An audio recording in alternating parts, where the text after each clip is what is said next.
discernment. By recognizing the diversity of school context, Jesuit education will never achieve its goal if there is no spiritual and religious education offered.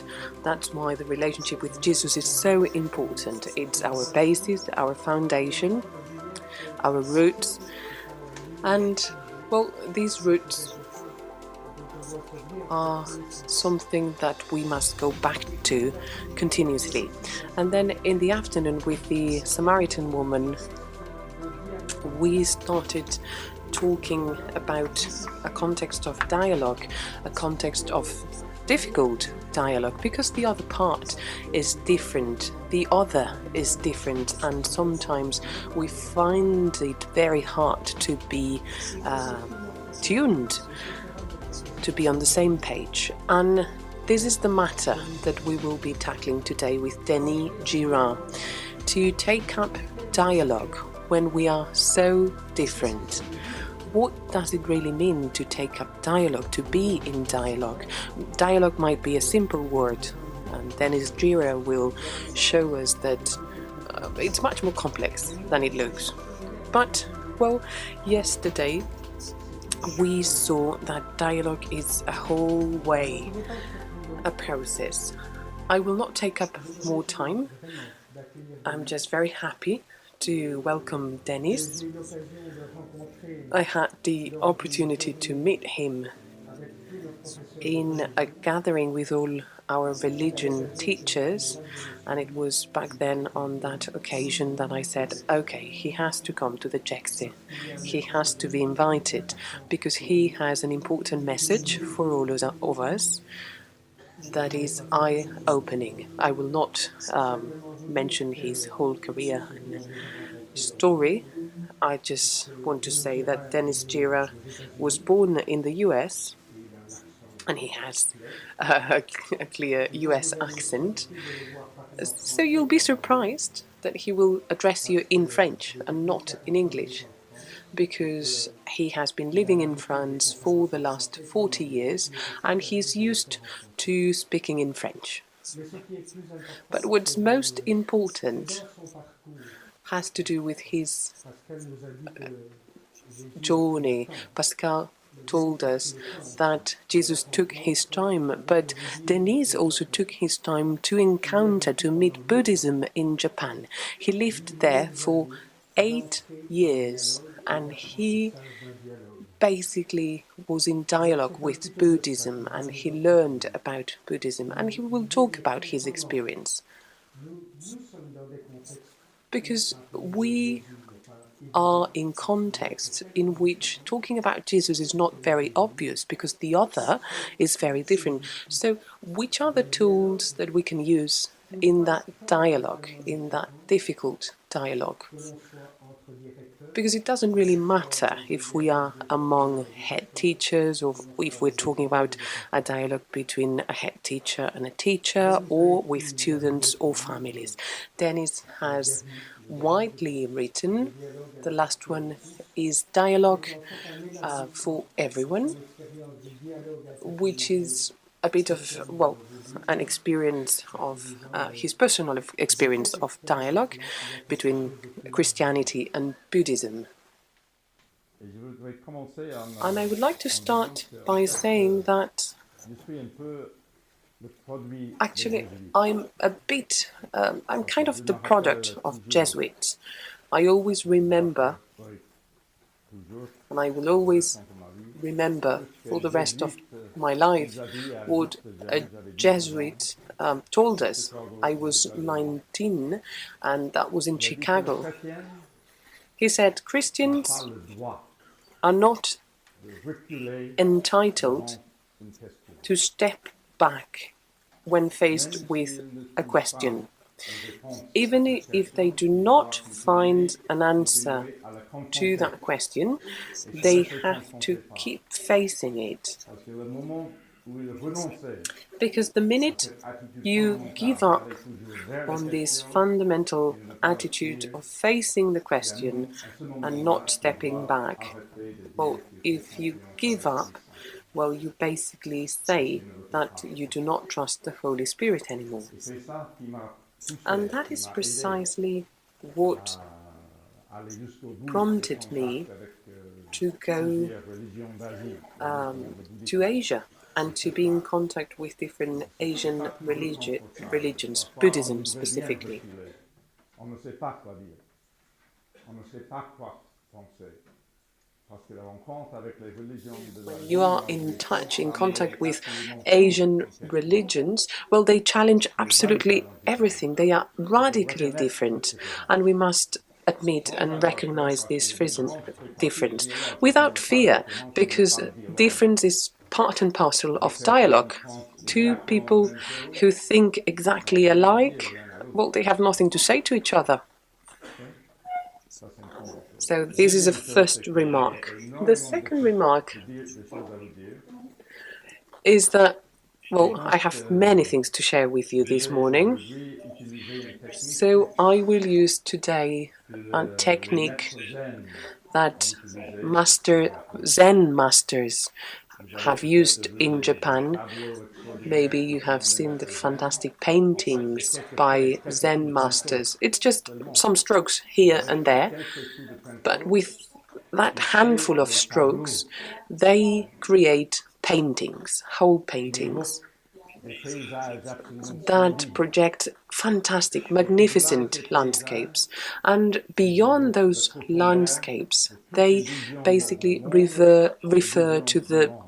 very deep knowledge and Je understanding vais of donner man une and the dizaine de coups de world. pinceau. So I will give you some strokes Et je voudrais here and simplement there. rappeler que les And I espaces just want vides to entre remind les you that coups de the pinceau empty spaces sont between souvent plus strokes parlants que les very pinceaux often speak eux-mêmes. volumes and are much more telling than the stroke itself. Et surtout, ça laisse aborder beaucoup de choses sans faire des paragraphes ou des And I transitions. would like to touch on many different topics without transitions. So Le premier coup de pinceau, the first stroke would c'est be très simple.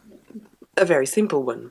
C'est le prologue de Saint Jean, It's John's prologue, verset 1 à 3.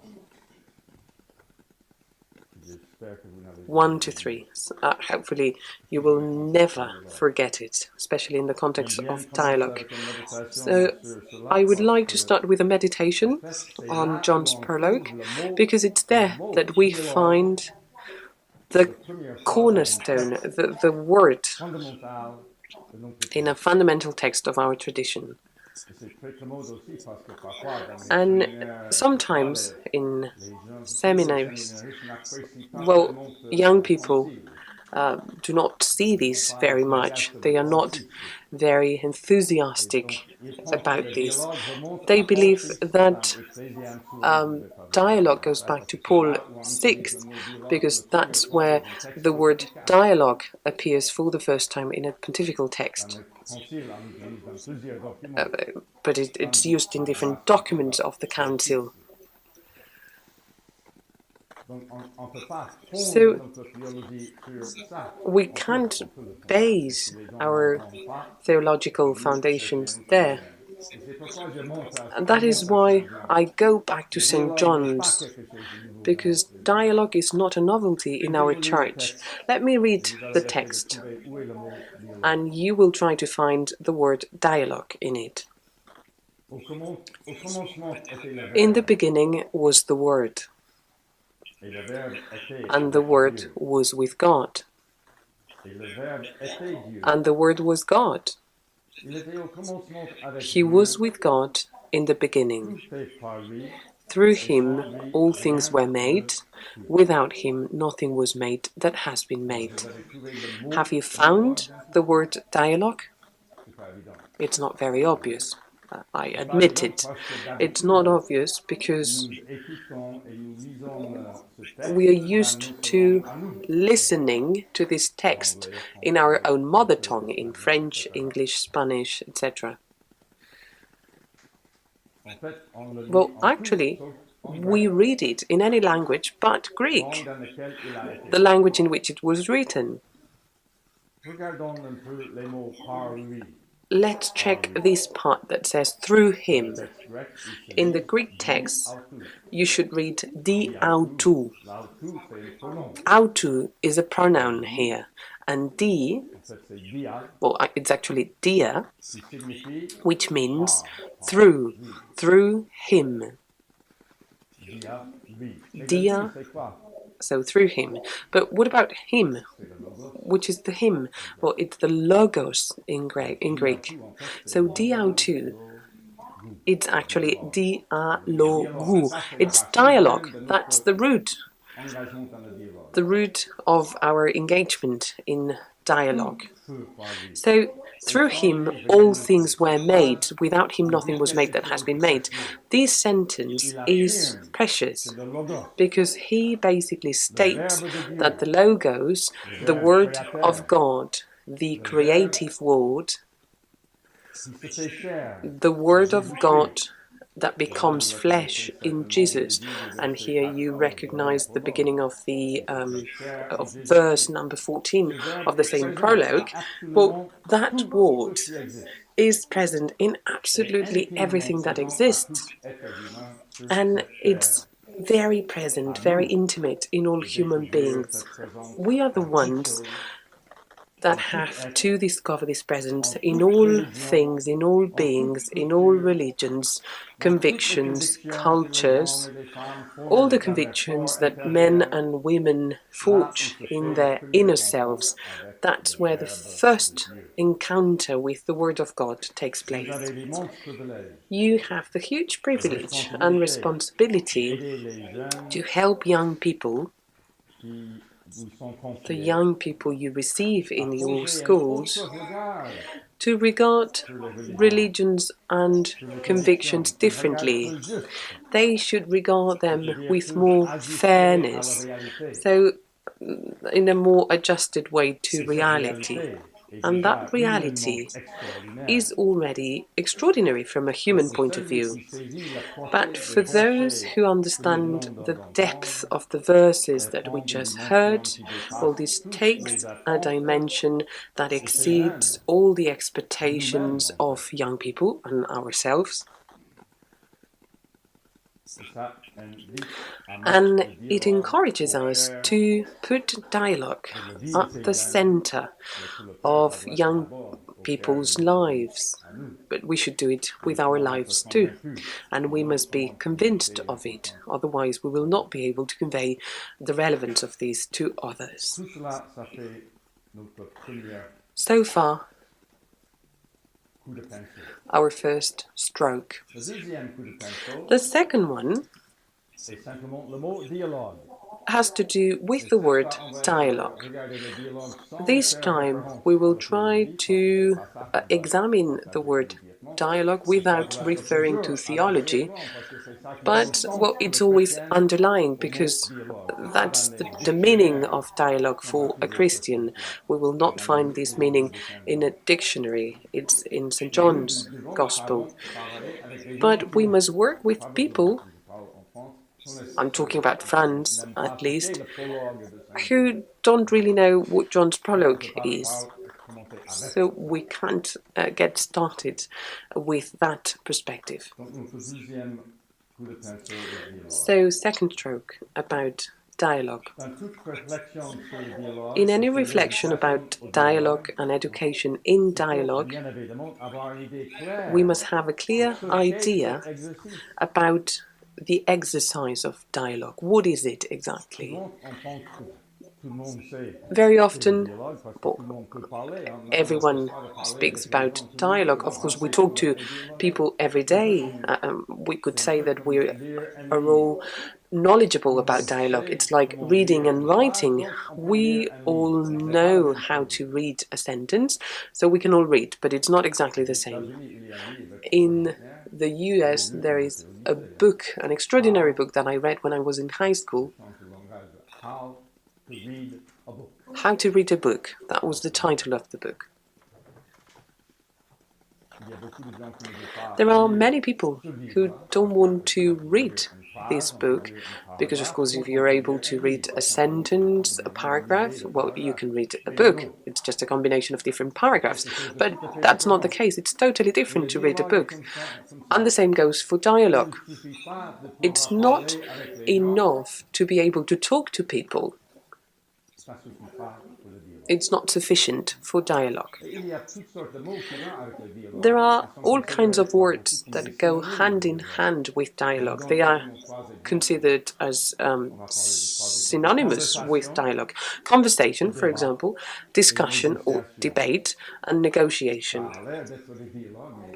They look like dialogues, but they are not, if we think it thoroughly.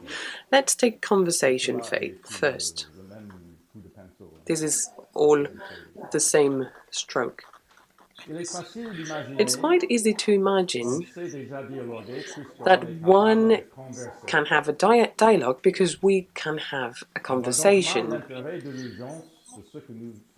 So people are interested in what we are trying to do today. Well, in fact, we do have quite a lot of conversations every day, tens of conversations, even more.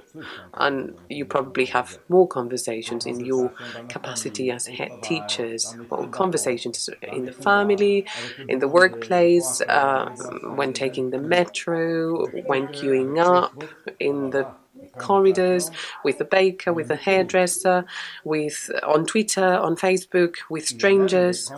There are even conversations that we could call small talk. Small talk would be a kind of conversation. And in those small talk-like conversations, we can talk about for hours without saying anything, which is a bit terrifying. And since we do not engage too much in those conversations, we do not make much effort, and we do not expect much from others, we can switch on and off very easily and swiftly.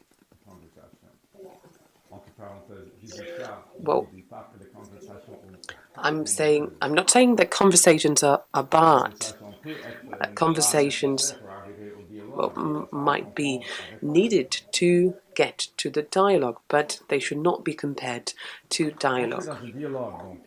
To take up dialogue is a totally different story. We're talking about a true engagement. Dialogue is based on trust. We will hear this word very often. Trust that has to be built over time. It's something profoundly respectful. We must respect our interlocutor, and we expect a lot from him or her. This reciprocal engagement means that we cannot stop a dialogue suddenly, and we cannot do it unilaterally. The key expressions here are trust, engagement, profound respect, reciprocity, and this idea of expecting quite a lot from the other. If these elements are non-existing, it's very difficult to talk about dialogue. We can talk about conversation, though. Then we have the word debate. In a debate, there is usually a winner and a loser. We try to show the superiority of our standpoint, of our perspective, and basically we try to do it by showing and proving that our argument is more valid than the one of our opponent. In a dialogue, there is never a winner or a loser. This is not the way of approaching it. Actually, if we want to approach it like this, we should say that we have to all be winners in a dialogue. I guess that we have all taught. We have all been Essayons teachers. d'exprimer nos So convictions, trying to nos express idées, our même de marquer un convictions, grand our message, ideas, even the en subject that essayant de we l'exprimer teach, d'une well, manière qui trying to permet à express notre it in a interlocuteur way that de nous comprendre, allows our nous interlocutor arrivons to à mieux understand our saisir convictions. By ses doing idées that, lui-même. we will understand his ideas L'effort de better. dialoguer So nous aide déjà à mieux comprendre ce que nous voulons having a dire aux autres. dialogue help us understand Si what nous prenons others en mean, considération la manière dont ils vont interpréter ce que nous especially disons et essayer de faire des and adaptations they will de façon understand comprise better pour le what plus grand we are nombre. trying to convey. Et en écoutant les autres And by listening attentivement, to others nous pouvons carefully, découvrir la richesse et la we profondeur can de leurs discover convictions, de leurs the idées. richness and depth of their Et convictions. cette expérience, si le And dialogue est this vrai, sera experience, if the enrichissante dialogue is pour true, tout le monde. will be Et dans ce shared and sens-là, tout le monde enriching est gagnant for both dans un parties. dialogue. That's why it's a win-win situation, a dialogue. We're Que all dire de la winners. négociation? And then we have the Quand word on entre dans le dialogue, negotiation. ce n'est When you surtout take pas up pour dialogue, négocier. you never do it with the Vous savez, purpose of comment de chrétiens negotiating. qui entrent dans un dialogue interreligieux, If qui prétendent que oui, ils Christians peuvent négocier sur le toit de l'église. take up Ça n'a aucun dialogue in order to negotiate about the sens. On n'est pas dans faith le dialogue. Non, in on the n'est pas church, well, that's not a dialogue. commissionné We à are not négocier. commissioned to negotiate. Et si nous commençons à le faire, And if we start negotiating despite it all, ça déclenche un processus this triggers de nivellement par le bas a downward leveling process à des accords. to try Sur lequel, and une reach fois qu'on an arrive à agreement. ça, il n'y a plus de dialogue. But once there is agreement there is no dialogue Les anymore, différences en arrivant because à un we try accord to avoid par un nivellement par differences le bas. so that we can reach an Ça donne une agreement. mauvaise idée à mon avis. It's a very negative idea, in my opinion. Pour Saint-Jean, oui, mais pour mes idées. I'm not ready to die for my ideas, Quand on but essaie d'éliminer that's les the way I différences dans see le it dialogue, anyway. le dialogue If we n'est pas un try to do dialogue. away with differences in a Ça veut dire dialogue, then on it's essaie not d'écouter a l'autre dialogue et se laisser anymore. interpeller par la différence Because même. a dialogue means that you Plus on have comprend la to be différence, challenged by plus on se fait difference. interpeller The et more we plus understand difference, the more on va enriching avancer, on va and the more avec progress we will make de nos in propres our idées, dialogue, nos propres and convictions, the better we will understand our own convictions and our faith. Donc le dialogue ne peut pas être une négociation. So a dialogue cannot be a negotiation, but above all, and this is very important, and this would be a third stroke, Et le coup de pinceau, c'est le respect. this is respect. We will talk about the respect that characterizes dialogue. It's important to make a distinction between dialogue, conversation and negotiation, but it's very important to make a distinction between dialogue and tolerance. This proposal might upset some of you because we all regard tolerance very highly, sometimes even more highly than dialogue. I must admit that I've always had trouble to think that tolerance would be enough to solve or at least minimize the tensions that exist in our societies that come from profoundly rooted cultural, religious differences. For a long time, I have never doubted, or I have never expressed this hesitation, maybe because some people would think that this was due to a lack of self-confidence, maybe because many intelligent, engaged people think that tolerance is something that is absolutely fundamental for the construction of a better, fairer and more peaceful world. But this doubt of mine was dispelled in Rome in 1999. We had an interreligious gathering there with participants from around the world, and we had 3 days to draft a paper that had to be read out in Peter Square before the Pope. The participants came from different countries, and those participants from northern countries suggested that on that paper we had to state that tolerance was the model of relationship between religions, cultures, countries, communities, and individuals.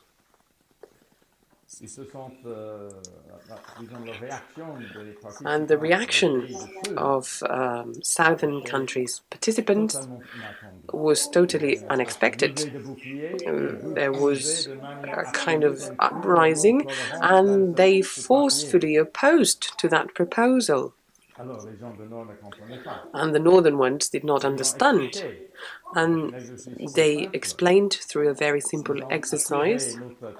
They drew our attention on the fact that in simple sentence, if you use the verb to tolerate, X tolerates Y, there is only one actor, one player. It's X, because Y is there, but in a very specific position, and a disturbing one. The only thing that Y can do is to accept to be tolerated. So Y wonders what X expects from him, but Y is painfully aware that the response to this question might be nothing. Nothing is expected from me. They also underscored that tolerance, and this is based on their experience, that tolerance goes hand in hand with domination in a way, because according to their experience, it's always the rich ones that tolerate the poor ones. Those who are intellectually gifted are the ones who usually tolerate those who are not. People with power tolerate the voiceless ones. So some of them, coming from southern countries, suggested, and I think very rightfully so, that enthusiasts of tolerance are so because they have never experienced the humiliating position of being tolerated. And that is key. When I hear people talking about tolerance on TV, I'm convinced that they have never been tolerated as such. I'm not saying that tolerance is not needed sometimes. Tolerance is better than intolerance, but it's very different in the context of dialogue. We must go beyond tolerance. Okay, after this tiny discussion that became a dialogue, all participants in that gathering agreed on replacing tolerance with dialogue. Because by reflecting that, well, we realized that when we replaced tolerance with dialogue, the result was X has a dialogue with Y. With. Here we have two interlocutors on an equal footing. And they both must be convinced that the other one has something important to contribute to the dialogue. Otherwise, we would be tolerating not having a dialogue. So the fundamental dialogue, the fundamental respect in dialogue is that means that we need the other. We cannot stop at tolerating the other, because tolerating would be limiting the richness that the other can offer to us. So, this said, I must include an aside here. Well, there are many people who talk about tolerance and who have a dialogue-based attitude, but they use the word tolerance. They do have respect, but the problem, that's why I always say that we need to be aware of how others will interpret the words that we utter. They will interpret them through their experience. If they have been tolerated, they will interpret our word tolerance through that lens, and that's very dangerous. So we must change the words that we use so that we are better understood by others. We do not tolerate others, we are interested in others, and that's why we will take up dialogue with them. So far, these elements.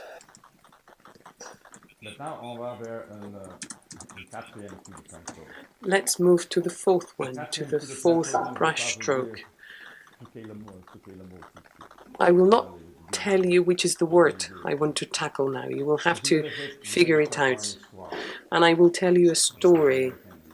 You know that Americans, we use many stories. That's the way it is. Some years back, or long ago, I was invited by a group of Buddhists to go meditate with them. I had never meditated with them, so I went. We were about 20 in the big dining room of our Buddhist friend, and we meditated for an hour in quite a painful pose. And I was a bit uncomfortable in that position, but anyway, it was fine. Then we stood up, and my friend, the one who invited me, said, no, my friends do have some questions for you about the Christian faith. And I was not ready for that. And maybe that was best, because I know the questions that Buddhists can pose to us, and it's not easy to answer, to give the right answer, or at least an answer that is adjusted to reality. So everyone was on the floor. First question: who is God for you? It was certainly a bit aggressive, the way it was posed, because some of these Buddhists had been Christians before, and they had had a very awful experience. So I didn't really know what to do, and my initial gut feeling was to win some time. So I said, okay, I have an idea. If all of you tell me who God is for you, well, then I will be better suited to answer your question. And they thought it was a brilliant idea. So we started. Number one.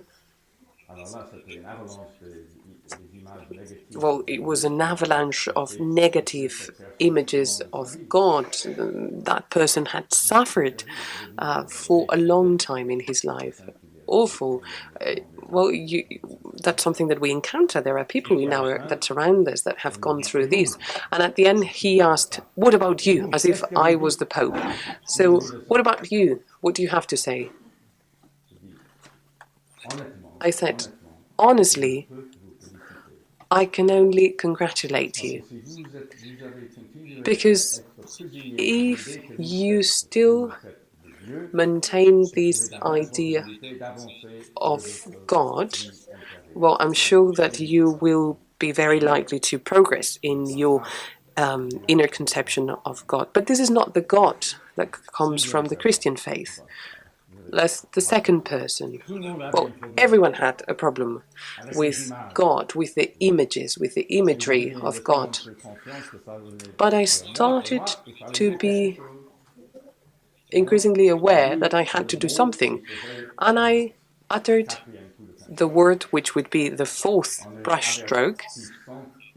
by warning them that they would laugh when I said the word. And they said, no, no, no, of course not. I said, well, you can laugh because the word is very simple, mystery. And they laughed. Some of them laughed. Why? Because they knew very well that the word mystery is used in catechism, is used by priests, by educators, when they reach a point where they have nothing else to be said.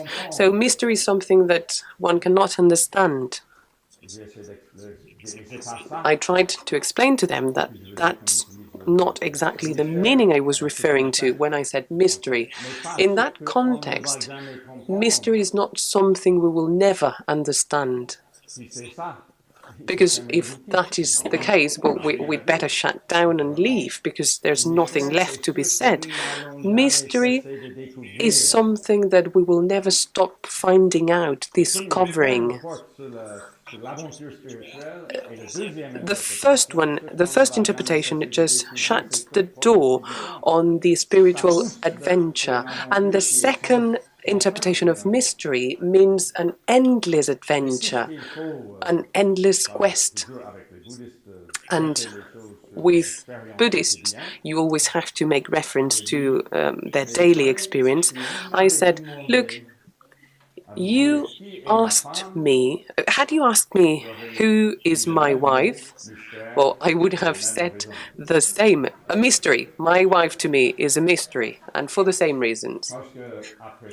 Because after 44 years of marriage, I'm only starting to skim the surface of my wife's mystery. It's incredible. Because the mystery affects our daily life, and we can verify this in our daily life. Every person is a mystery, and we keep finding out things about them. Because otherwise we would be creating hell on earth.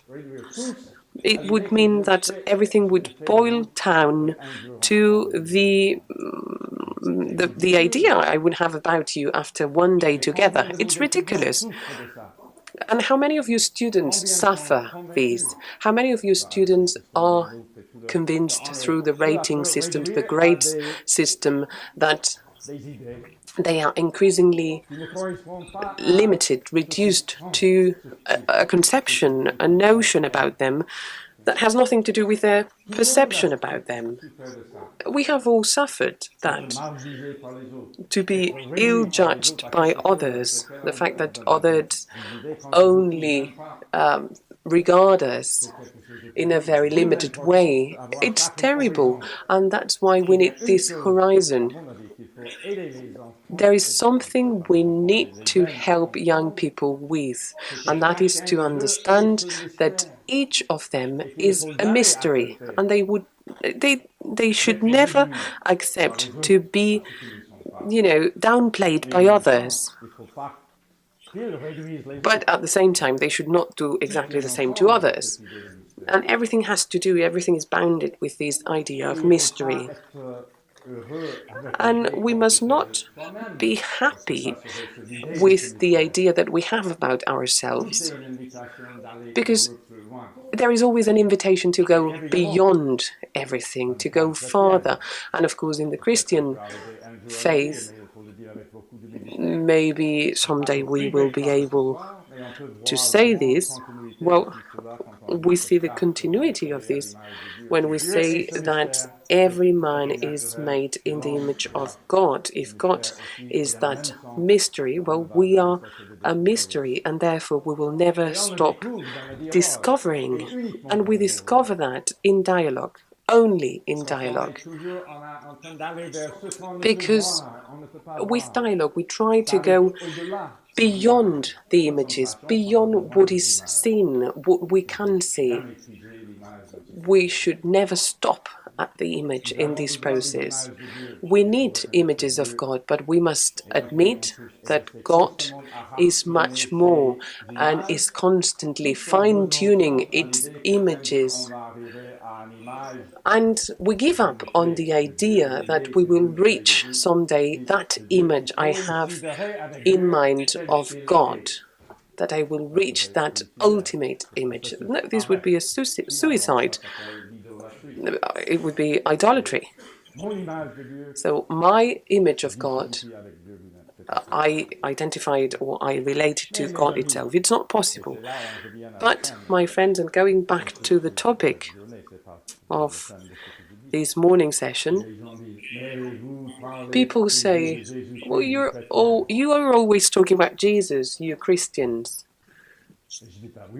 And I say, yes, I talk about Jesus. But you say it's him who talks about God. And I say, yes. And where is the problem? Well, you are reducing the mystery of God yourselves because you are boiling it down to Jesus. And I say, it's not that simple, because Jesus, and this, I mean, Jesus is a mystery, God is a mystery, my wife is a mystery, an endless mystery, and if I am an endless mystery, how can I say that Jesus is not the same mystery? Jesus is truth, but I don't have a problem with that. I will never have a problem with that. But what I can know about Jesus, the idea I have about Jesus when reading the Bible, well, it coincides with the mystery of Jesus. No, you have to be humble. You have to be respectful with this gap that exists between Jesus himself and what I might know about Jesus.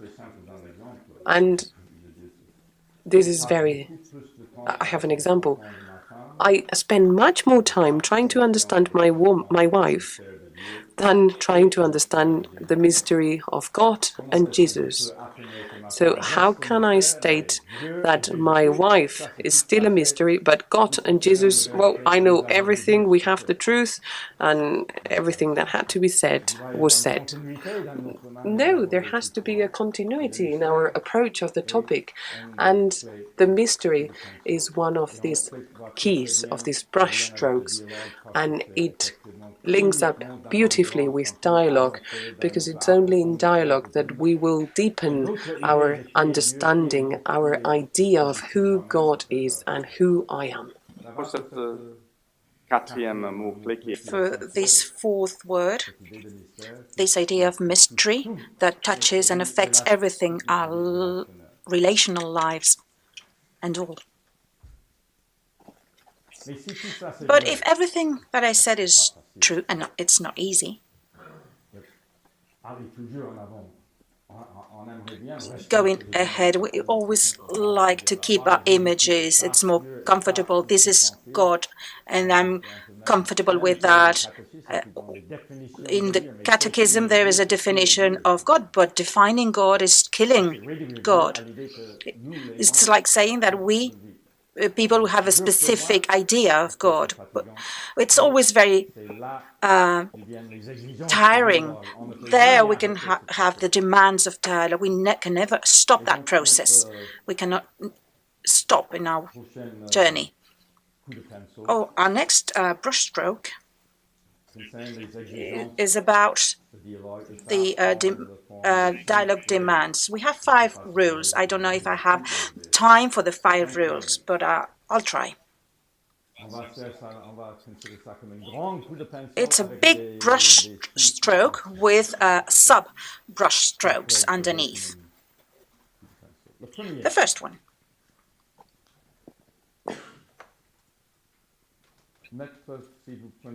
If you take notes, you can write the Japanese house and you will understand it all. The Japanese house. When I was in Japan, many friends came to visit me. They were so happy to go to Japan, but there was something that was quite disappointing. They couldn't enter in a Japanese house, a traditional house. in Japan, with the tatamis on the floor and the sliding doors. They wanted to go into those houses, but I had a friend who had an old traditional Japanese house, a small one, but all of them have the same structure. And this friend was ready to have my American friends who came to visit Japan, and they wanted to be inside one of those traditional houses. It wasn't big tours. We were groups of 3 to 4 people. We got into that house, and there's the hall. It's quite particular. It's called Genkan. It's the hall of the house where you have to take your shoes off, and it's above the other rooms of the house. I don't know the words in French, but there's a step to get to this hall. And they take their slippers off, their shoes off, and then the host opens the big sliding doors, and you get into this tatami room.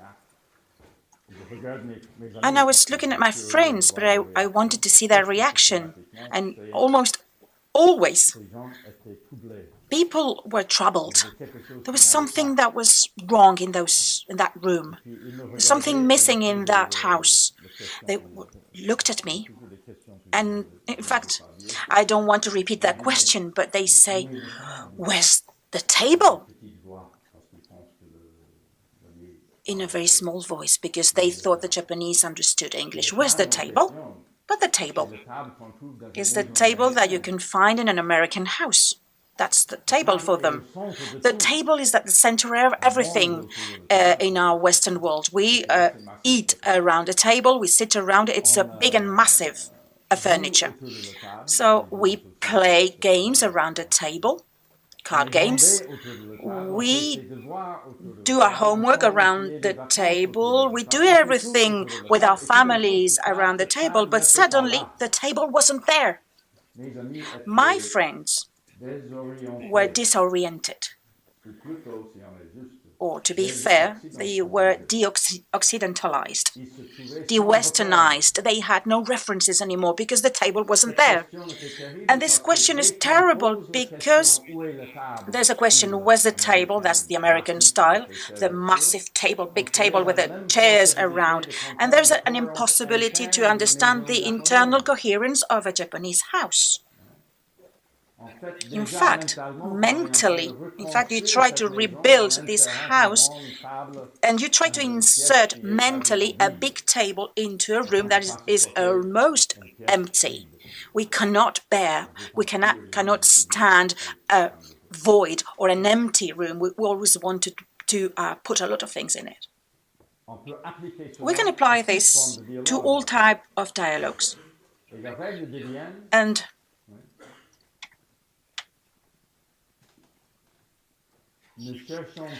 the first rule is don't look for the table in a traditional Japanese house. That's the easiest way out. In an abstract way, don't look in others what is important for you. Because if you look for that in others, we will not discover what's important in others and for others. You understand? It's quite simple. Don't look for the table. It's quite lethal in the application. Don't look for what is important for yourself in others. Otherwise, you will never discover what is important in others. It's like trying to build a Japanese house in the American style. It's not interesting to have a Japanese house in the same shape and content that an American house. But it will never be a Japanese house anymore. In religion, how can we translate this? In Buddhism, there's something fundamental in Buddhism. Everything is explained without God. God is love and is an absolute concept. Everything is explained without God, and it's very difficult for us to understand that. And talking about teaching, we have this problem. We are convinced that God is somewhere and has to be somewhere. But maybe God is somewhere that is not reflected into specific concepts in Japan, because they have other religious convictions. We are looking for that concept in Buddhism. According to the people who look for that, we are looking for the equivalent in Christian faith. We have this concept, and we are looking for that in Buddhism. We try to rebuild Buddhism around an idea, which is the central idea, the table, and it's not there. We have the Western world mindset, and in Buddhism, the table is not there. But you can be very happy because it seems to be a kind of a Buddhist, but it's not. There is the internal coherence of Christian faith, and we try to understand Buddhism through that filter. I have Japanese decorations at home. It's very nice, but it's lethal for dialogue. We are trying to look into other people, what we have in ourselves. It's quite difficult rule to apply. It's 100% impossible to apply this rule. It's very difficult an approach. And then we go to the languages, words and languages. In Japan, after 3 years, I intensively studied Japanese for 3 years, and then I started to speak in Japanese. I wasn't interested in cars and other objects of life. I wanted to understand Japanese life. That's what counted for us. I wanted to understand the Japanese soul, what makes them live as Japanese. And the first, I was with Japanese people, and they started to use words that I never heard before. But Japanese are very patient, very nice, very kind, and they wrote a list of these words in Sino-Japanese signs that I had never heard before in my 3 years of studying Japanese. After 4 to 5 years, you can understand pronouncing Japanese words correctly. So I had this Japanese list of words, and I went home and I rushed into my bilingual Japanese-English dictionaries. But at this time, I didn't speak French, but I had these Japanese-English dictionaries. And I wrote the Japanese words and the English words, and I looked for these words in the dictionaries, and I was amazed because all the words in English came from either the Christian vocabulary or the Greek philosophy vocabulary. These people weren't Christians, but I would have been convinced, because when they speak about what their life is about, their concepts, I thought with my Christian mind, with the Japanese English dictionary. So it was a real shock, and I went to see the experts. Who are the experts in Japan? Jesuits. In the big university in Sophia University in Tokyo. I talked about my problem with one of these professors, a Jesuit. They understood my problem, in fact.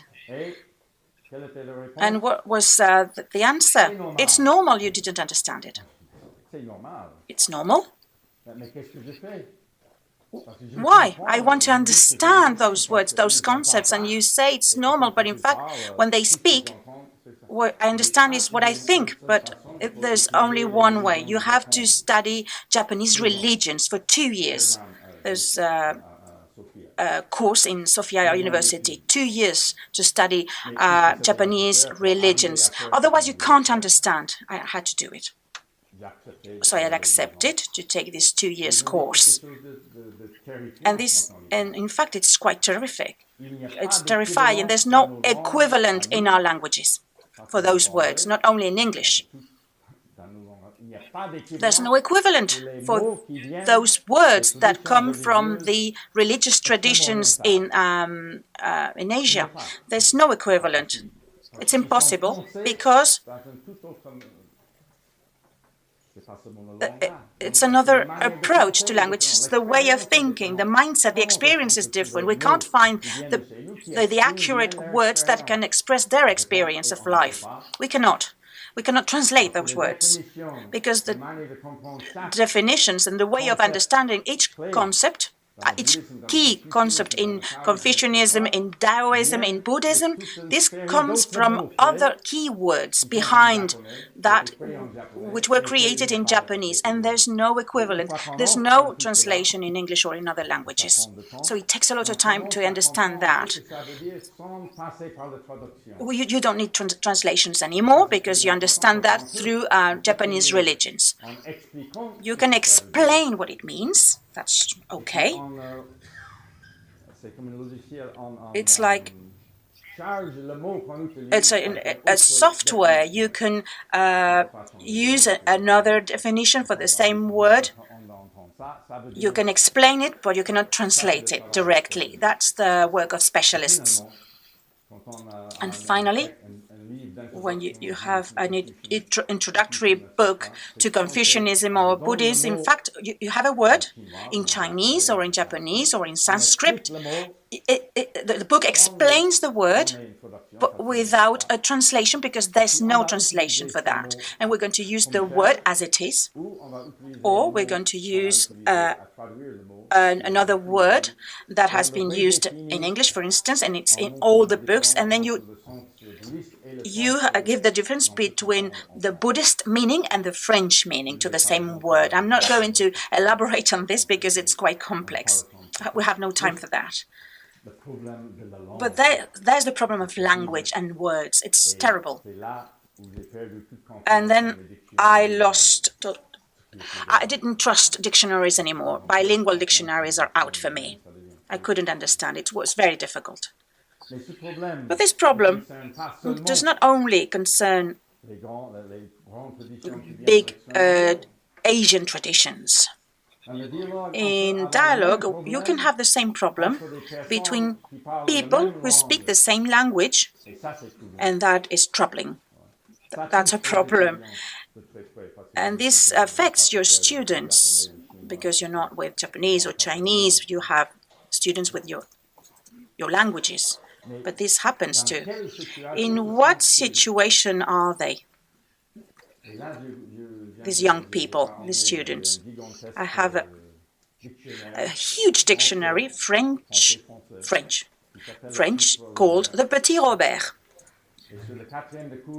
And there was a phrase that caught my eye in the back cover of my French dictionary. 60,000 words, but 300,000 meanings. You see the problem? 60,000 words and 300,000 meanings. What does it mean? When I'm speaking with someone, I'm in dialogue with someone, the person speaks the same language as me, the person is going to use a word. Well, I start with myself. I use a word, and when I use this word, I choose unconsciously one of these 5, 6, or 7 different meanings to the same word. I have to choose one meaning for the word I use. It's essential, and the other is going to understand. The person in front of me is going to understand the word that I pronounced, and the person has to understand the meaning I meant. I'm not a statistician. I'm not an expert on statistics, but I think that the possibility that the two interlocutors in the dialogue understand the same meaning for that word, especially when a word has 6 or 7 meanings, there's a possibility of misunderstanding. We think that we understand because we've heard the word and we are familiar with this word. We understand the meaning, but it may happen that we don't get the word with the same meaning as the other person. And everything is misunderstanding. In a dialogue, and it is easily applied in school, you can help people you can solve the problem with active listening. The idea is, in fact, that you haven't understood. Okay. So we're going to ask this person, okay, this is what I understood of what you said. Is that true? Is that okay? The person says yes or no. If the person says no, we can start a dialogue on the meaning of words. And little by little, with this active listening, we can start a real sharing, a real dialogue. It's not easy. I speak to that person, I understand what I understand, and then I ask, is that the meaning that you wanted to give to these words? It's difficult, I know, because I have interviews with journalists, and I say things. And the day after,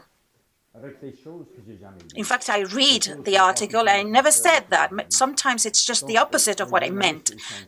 Journalists are prisoners of that system. The journalist doesn't say what I said. The journalists write what they understood of what I said. It doesn't correspond to what I meant, but they write what they understood. I have many examples of this kind of trouble, of this situation, this misunderstanding. And we can get to the second rule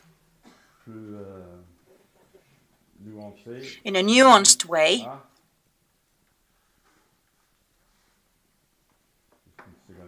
Just a second. I have the definition of this rule. Okay. You have to be humble and recognize that there's going to be a difference, a gap between what I can understand of the other's experience through his or her words and the experience lived by this other person, which is different. In Buddhism, it's quite clear. If I study Buddhism in French only with our French words, this is going to deform what is Buddhist. There's a gap. I have to do the necessary to overcome this problem of language. Even in ordinary life, there's going to be this gap, and you have to do the necessary to repair that situation, to break this misunderstanding. That's the second rule to this effort. And the third rule is that you have to have an organizing principle. The organizing principle. This is another brush stroke.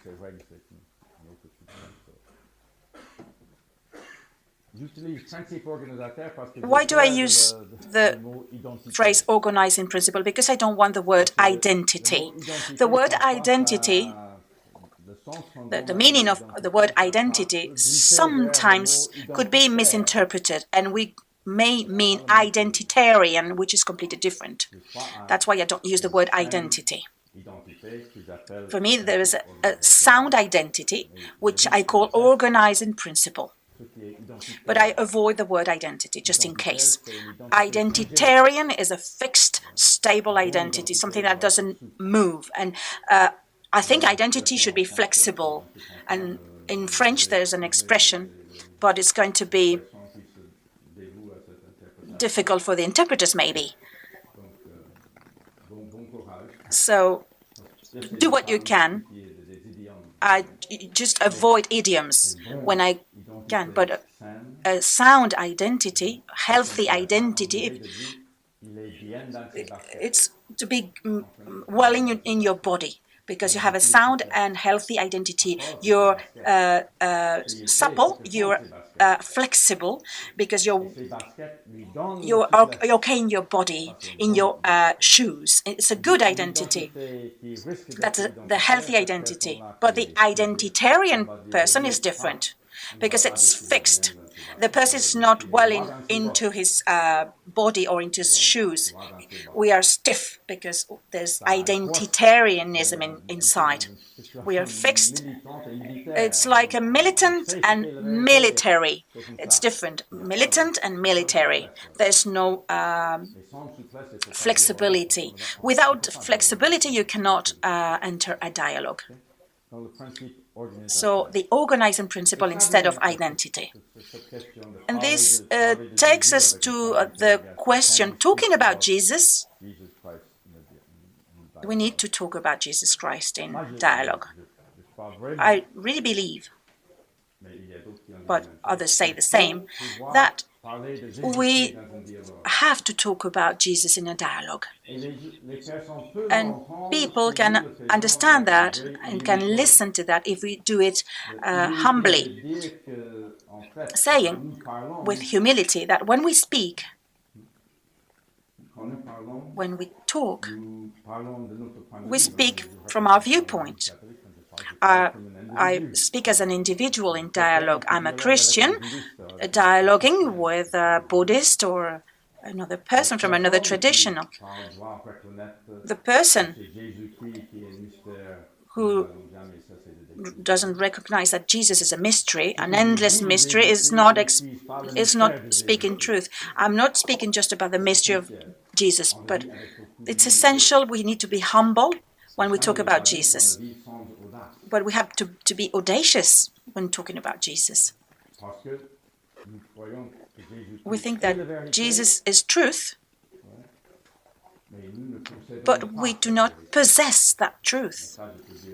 I can do it without hesitation because this is an expression that all popes use since John Paul II. We cannot possess the truth because for us, truth is a person, and it's fundamental, it's essential to say to people that we cannot possess a person. Everyone can understand that. You cannot possess God or Jesus. You cannot define God or Jesus when I cannot define my wife or my children. That's fundamental, that's essential, and people understand that. We need to be humble when talking about Jesus, and people are ready to listen. And the fourth rule is quite easy. It comes from Albert Camus. Judging the tradition of other people by their summits. To judge the tradition of other people by their summits and not by their byproducts. Interesting sentence. We normally judge people by their byproducts, not by their summits. In Japan, for example, when we say that Christianity is violent, it's Northern Ireland, that's Christianity. That's what many people think. Christianity, it's just violence. Christians are killing each other through history, but that's a byproduct. That understanding. Dialogue is done by the summit, not by the byproducts. For Buddhists, for instance. People in Europe think that Buddhism is there's no violence in Buddhism. Of course, it's not true. We have to recognize that those clouds are on the mountains, and in all religions we find violence also. But it's important to understand that in dialogue. And the fifth one, I'm not going to elaborate on this, but it's summed up in an English phrase, think outside the box. That's a summary of that. In French, it's more complex. The fact of two things that are radically different doesn't mean that they are diametrically opposed. And when studying the two sides, you understand that there are radically different things, but there are common things too. First, you have to look for that. Sometimes you don't see the common elements. You have to